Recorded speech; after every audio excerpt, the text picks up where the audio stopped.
we love bringing them here every year because they love to come and show off the skills that they've learned throughout the year while we are teaching them. We learn so much in the classroom, and then we get to show it off and our creativity and everything in front of everyone. Like, it's amazing. It's really cool because I get to see everybody else's great ideas.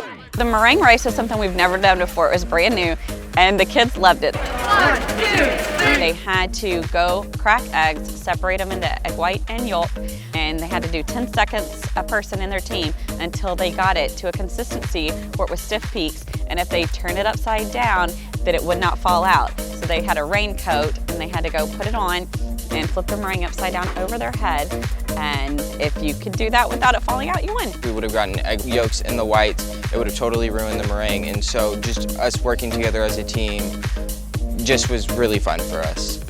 I think they're in the right path if they want to succeed in our profession, in the culinary world. It was really a great treat to be able to come out here and see all these special guests and all the judges and the people from the community come out and support us.